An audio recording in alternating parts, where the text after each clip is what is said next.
Hello, my name is Joanne from 123stitch.com. Do you hate the way your white cross stitches look when they're stitched on a darker fabric? It can be really tricky to get them to lay flat and look nice and neat. It can happen with any light colored thread on a darker fabric, but white seems to be the absolute worst. As a matter of fact, I had this pattern here called Let's Talk Stitching by Hands On Design for a long time, but the thought of stitching the white on all that white on the dark fabric really got to me. Well, today I have 3 tips to share with you that will help with this problem. The third one is brand new to me and was recommended by one of you. It's now by far my favorite way to tackle these difficult stitches. If you're already subscribed to our channel, thank you so much. We really appreciate you.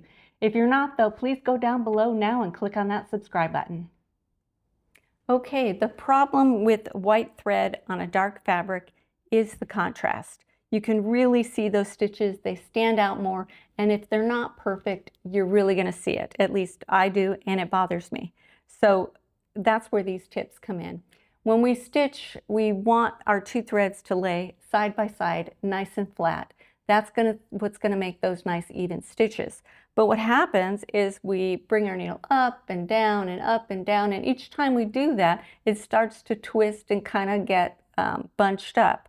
So we can drop the needle and let it unwind, but that doesn't really do much. That's where these tips come in handy. So tip number 1 is to railroad your stitches. I'm going to go ahead and zoom in just a little bit so we can see. Railroading is a technique of forcing those threads apart. So when we bring our needle up, before we bring it back down again, we put the needle between the 2 threads and then back down.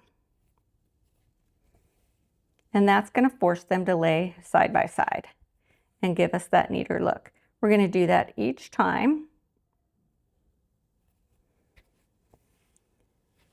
And you can see it's pretty easy to do.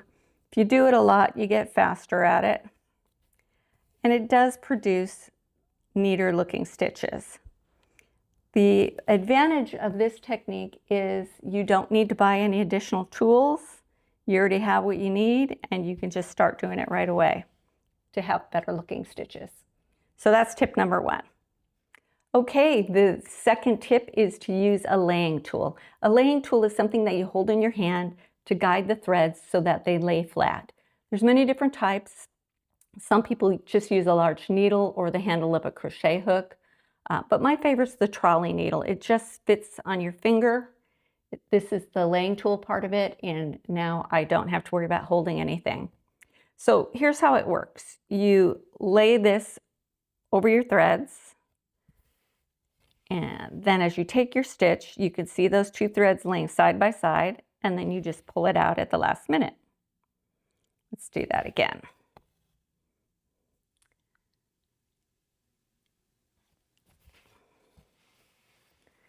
And there's the 2 stitches side by side. So you see this works really well. Oops. Just leave it in there and then go slowly. So you may find another, something else you can use as a laying tool. They do sell all kinds of specialty ones if you want to collect them. But this works really well for me, and it's a nice way to keep your stitches neat.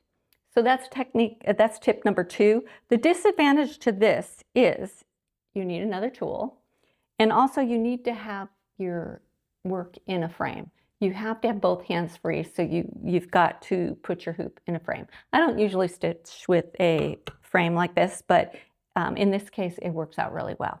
So let's move on to tip number 3. Okay, tip number 3 for neater white cross stitches is to use DMC Floche. Now this tip was suggested to me by a viewer who commented on my last video, and I have to say that I love this so much.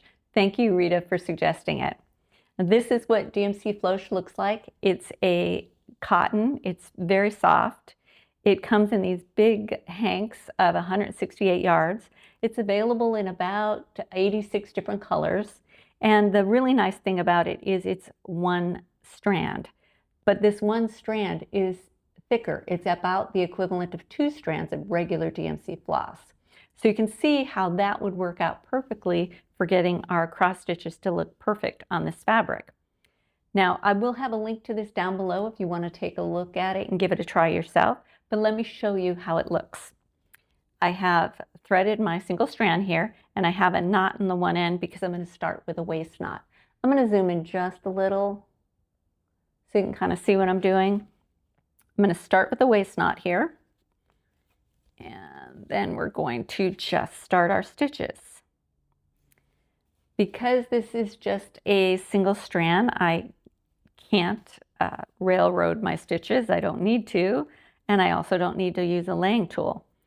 So my cross stitches are looking perfectly neat. There's nothing to twist. There's nothing to get tangled. There's no bulkiness. It just looks perfect. It's such a nice soft thread that it kind of has almost a little bit of a puffy look to it, just a little bit.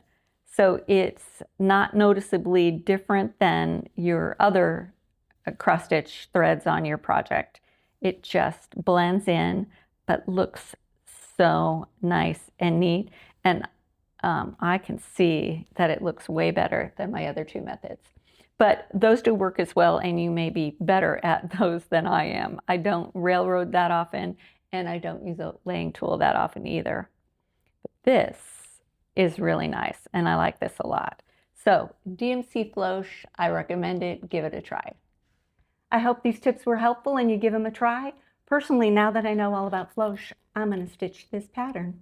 Thank you again, Rita, for suggesting it. If you have any questions or comments, please let us know down below. I always love to hear from you. Make sure you subscribe to our channel, and I'll see you again soon.